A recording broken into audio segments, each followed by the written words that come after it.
안녕하세요, 다올드입니다. 5월이 되면서 파이의 기본 채굴 속도 변화가 있었습니다. 5월 기본 채굴 속도는요, 약 0.002132로 변화가 되었고요. 지난달 대비 약 3.20% 감소한 수치라고 보시면 되겠습니다. 그래서 기본 채굴 속도에만 의존할 경우에는 하루 채굴량은 약 0.05파이 수준에 그치게 됩니다. 그래서 레퍼럴 확장이나 노드 운영이나 락업 설정 등 다양한 방법을 통해서 채굴 속도를 높이는 전략이 꼭 필요해 보이고요. 또는 파이 생태계 내에서 보다 효율적으로 파이를 모을 수 있는 방법이 있다면 그 또한 하나의 현실적인 대안이 될 수 있겠습니다. 그리고 일부에서는 이 정도로 채굴 속도가 감소했다면 앞으로 굳이 파이 앱에서 채굴을 지속할 필요가 있느냐, 이런 의견을 공유해 주시는 분들도 있습니다. 하지만 앞으로 이 파이 디파이 시장이 열리게 되면요, 다양한 파이 기반 토큰이 발행이 될 것이고 덱스 거래도 활성화가 되겠죠. 또한 파이와 AI를 결합한 새로운 시도들도 계속 등장할 가능성이 높습니다. 그래서 이러한 생태계에 참여하기 위해서는 결국 우리는 파이 앱을 지속적으로 사용할 수밖에 없습니다. 그런 관점에서 보면 어차피 매일 파이 앱을 사용을 하는데 하루 10초도 채 걸리지 않는 채굴을 포기하는 것보다는 이 소수의 파일을 공짜로 받을 수 있다면 채굴을 유지하는 것이 훨씬 합리적인 선택이라고 볼 수 있겠습니다. 그리고 이 파이 생태계가 확장이 될수록 다양한 활동 과정에서 파이 수수료가 지속적으로 발생될 가능성이 있습니다. 예를 들어서 우리가 이미 테스트를 해보았는데요. 파이 지갑에서 파이 기반 토큰을 파이 지갑에 연결하는 과정에서도 0.01파이의 수수료가 발생하는 사례를 이미 경험할 수 있었습니다. 그래서 앞으로 향후 웹 3.0 환경에서는 우리가 어떤 행위를 확정할 때마다 이 파이 지갑과 연결이 돼서 마이크로 페이먼트가 지속적으로 발생할 수 있습니다. 그래서 현재 채굴 속도만으로도 이러한 비용을 감당하는 데 필요한 최소한의 윤활유 역할은 충분히 수행할 수 있다, 이렇게 말씀드릴 수 있겠습니다. 자, 그리고 파이코어 팀 X 공식 계정에서 프로토콜 관련 포스팅이 연속으로 2개가 올라왔습니다. 일단 10시간 전 포스팅을 보자면 네트워크 업데이트로 파이 메인넷 프로토콜 22로 성공적으로 업그레이드 되었다라는 소식이 있고요. 이것은 블록체인 익스플로어를 통해서 확인을 할 수 있습니다. 그리고 1시간 전에 포스팅을 보자면 파이 메인넷이 프로토콜 23으로 업그레이드 준비 중이고요. 또 마감일은 5월 15일로 예정되어 있습니다. 프로토콜 23 업그레이드는 스마트 컨트랙트의 속도, 비용, 개발 편의성을 동시적으로 개선시킬 업그레이드가 되겠습니다. 그래서 파이의 23 버전 업그레이드를 좀 구체적으로 보자면 이번 업그레이드는 그냥 버전만 바꾸는 게 아니라 노드 안에 있는 데이터 구조 자체를 통째로 갈아엎는 작업임을 이미 얘기를 해주고 있고요. 그래서 업그레이드 시 실행에 시간이 좀 더 걸릴 수 있음을 얘기를 하고 있습니다. 그래서 이 관련해서 디테일한 정보는 파이 노드방이나 파이 챗방을 통해서 지속적인 업데이트를 받아볼 필요가 있겠습니다. 네, 그리고 이제 5월이 되면서 5월과 6월에 예상되는 파이 주요 업데이트들을 AI로 검색을 해보면요, 가장 먼저 언급되는 이벤트가 바로 컨센서스 2026입니다. 한국 시간 기준으로 5월 7일부터 니콜라스와 청디아오가 이 스피커로 참여를 하고 또 토론을 시작을 하게 되는데요. 그래서 시간적으로도 이제 얼마 남지 않은 매우 중요한 이벤트이다 라고 말씀드릴 수 있겠습니다.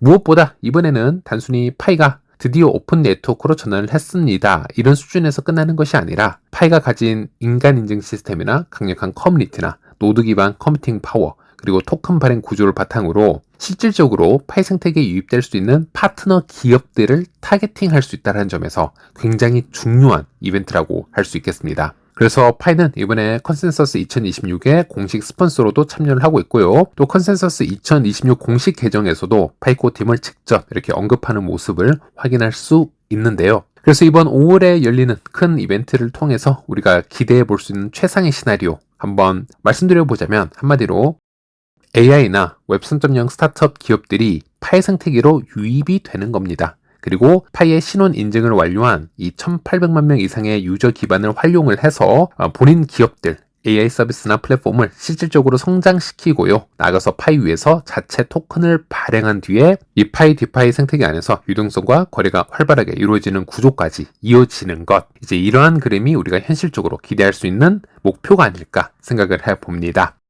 다시 말씀드리지만 올해 5월, 6월 정말 중요한 시기입니다. 현재 파이가 준비하고 있는 이 스마트 컨트랙트, 파이 덱스, 토큰 발행 구조, 그리고 AI 관련 협업, 노드 업그레이드, 그리고 당장 파이 디파이를 굴려줄 2차 마이그레이션부터 마지막으로 코어팀의 이 컨퍼런스 참여까지 이 모든 요소들은 각각 따로 움직이는 것이 아니라 하나의 방향을 바라보는 하나의 세트형 업그레이드라고 보시면 되겠습니다. 그래서 이 중 하나라도 빠지게 되면 파이 코어 팀이 그리고 있는 큰 그림 자체가 완성되기 어렵다라고 볼 수 있을 정도로 이 각각의 요소들이 모두 핵심적인 역할을 하고 있는 아주 중요한 상황이다라고 보시면 되겠습니다. 네, 그리고 가끔 댓글을 보다 보면 이런 글들이 있습니다. 물론 반재미로 하시는 말씀이시겠지만 이 다오월드의 영상이 올라오면 파이 가격이 폭락한다 이런 글들도 종종 보이기도 합니다. 마치 제가 파이계의 전인구나 김단태가 되어가는 건가 싶기도 한데요. 또 실제 제가 영상을 올린 이후에 파이 가격이 조정을 받으면서 실망하신 분들도 있으실 것이고요. 또 순수하게 이번 파이 가격 조정을 어떻게 봐야 하는지 DM이나 질문을 주신 분들도 있으셨습니다.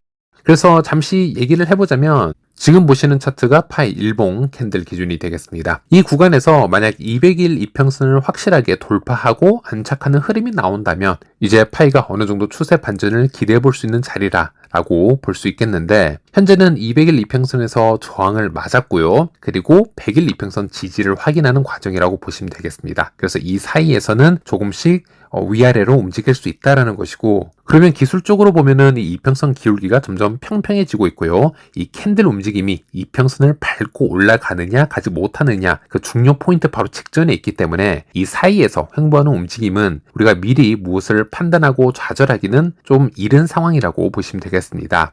그리고 며칠 전 파이가 17% 이상 상승했을 때 저는 영상에서 단기 조정을 주의해야 된다라고 말씀을 드렸습니다. 물론 그것도 단기 조정입니다. 그래서 당시 영상을 빠르게 보여드리자면요. 최근 이 데이터를 보시게 되면요. 어제와 오늘 이 파이 가격이 단기적으로 상승하면서 파이 숏 포지션 청산 물량이 크게 나오고 있는 것을 확인할 수 있습니다. 다만 이 흐름을 좀 더 큰 관점에서 보면요. 좀 중립적으로 생각을 해볼 필요가 있겠는데요. 작년 말부터 현재까지 흐름을 보면 파이 가격이 상승한 이후에는 그만큼 다시 하락이 진행되면서 뒤늦게 따라붙은 롱 포지션까지 청산시키는 움직임을 반복적으로 해온 것을 볼 수 있습니다.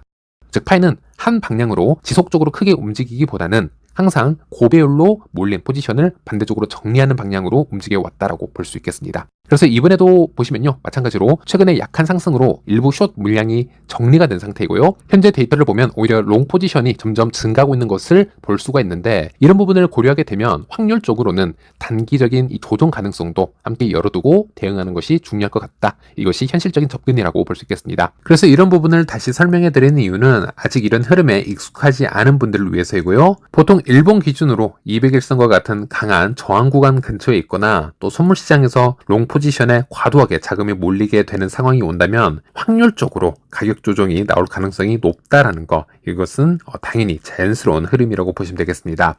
실제로 이번에도 뒤늦게 돌아온 고비율 롱 포지션들이 대거 청산되는 움직임을 확인할 수 있었고요. 그래서 항상 말씀드리지만 가격이 이미 오른 뒤에 뒤늦게 이 선물시장에서 따라붙거나 또 하락장이 나온 뒤에 또 뒤늦게 감정적으로 대응해서 이 고배율 또 숏에 진입하는 것, 롱에 진입하는 것 리스크가 상당히 큰 전략이라고 말씀드려 왔습니다. 그리고 현재 상황을 본다면요. 반대로 이제 롱 청산 이후에 숏 포지션에 자금이 조금씩 더 몰리고 있는 상황이 되겠습니다. 이 말인 즉슨 며칠 전과는 좀 더 반대로 현물 거래량은 적고 이 선물 비중이 높은 파이의 특성상 이번에는 하락에 베팅한 쪽이 오히려 리스크를 관리를 좀 더 해야 된다. 이제 이런 말이 되겠고요. 좀 더 다르게 얘기를 하자면 시장에서는 이 숏 물량을 청산시키기 위해서 이 파이 가격을 위로 다시 한번 상승시킬 수 있는 구간이다 라고 말씀드리는 것이고요. 일단 그 상승 높이의 저항선은 다시 200일 이평선까지 그 이하까지는 기대해 볼 수 있다는 것이 되겠죠.